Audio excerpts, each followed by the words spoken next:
it's been a dream for quite some time. But funding was always a problem because I knew I had big ideas, and big ideas don't come in cheap. They are expensive ideas, I would say. Ever thought of starting your own school and then run it as a business? Teacher and entrepreneur Radhika Lee did exactly that and started the Nairobi International School a little over 1 year ago. Miss Lee has been in education for more than 25 years. After many years working as a teacher, manager and principal, she finally decided last year, now it's time to do it my way. I always wanted, if only I could have my own place, and it's going to be a lot better because all the obstacles one faces while trying to convince your employers to do things differently. I thought it would be nice if I could have my own place and I can then run it my way. 1, 2, 3, start! After a long period of uncertainty as to whether the project would succeed, finally Miss Lee got lucky. She found an organization that was willing to help her in financing her dream. That I needed to source for money, and initially it wasn't easy because though everybody believed in the proposal I put together, all the banks were like, this is an excellent proposal. And then the second question is, so do you have your own land? Do you have collateral? And I'm like, no, I don't have any of the above. I just have cash flows, basically, projected cash flows.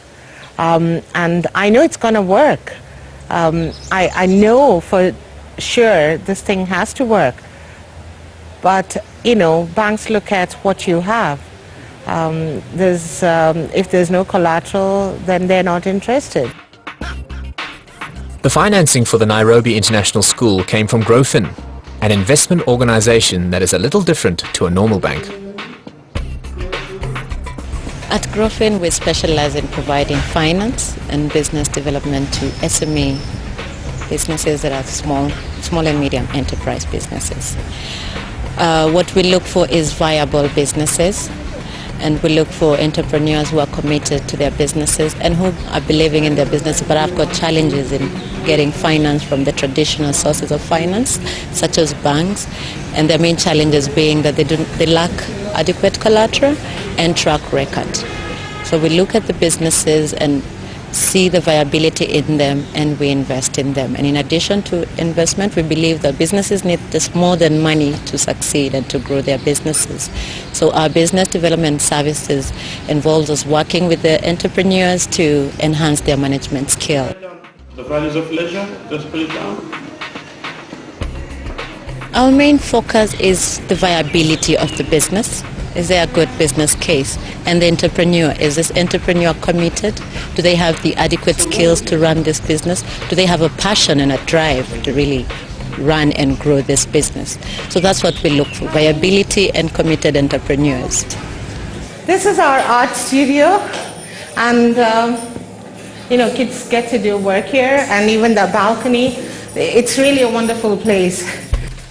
GroFin invested $725,000 in the Nairobi International School. In order to pay the interest and make the school profitable, more students needed to subscribe, because more students means more income. To achieve that goal, Miss Lee has developed her own marketing tools. And for that we are doing promotions. Actually, we're doing a lot of mall activations. We go with our virtual classroom to places like Village Market and Junction, all the big malls in the country basically. Then we also do embassy visits, so that and NGOs and UN offices. We go meet with the placement officers there. We talk to them. We do presentations of our school there, and then we invite them. We've had at least 3 or 4 cocktails so far for people to come in and have a look around, so that they know that this is a facility that we offer, and it's value for money.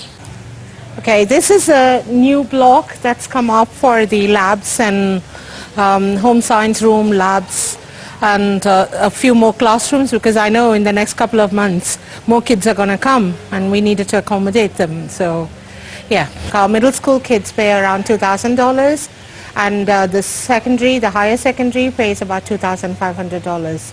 That's our fee range, between $2,000 and $2,500. So I'm definite in the next few months, we'll have these rooms kind of filled up. Yeah. Eventually, it will be a big business. Schools can't go wrong. At least not in Kenya, I know that for a fact.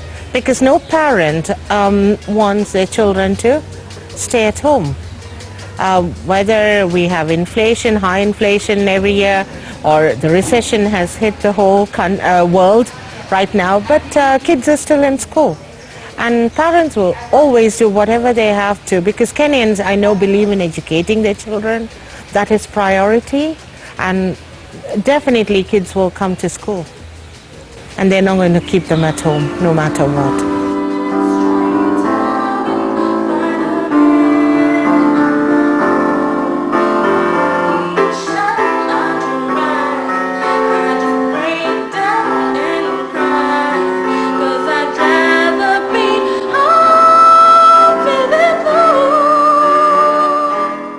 Have faith, and if you have that passion and this is something you've been doing, don't be afraid. I mean, just go for it. You have to take risk, otherwise you'll just be stuck. Always a teacher then, and that definitely I didn't want. Yeah.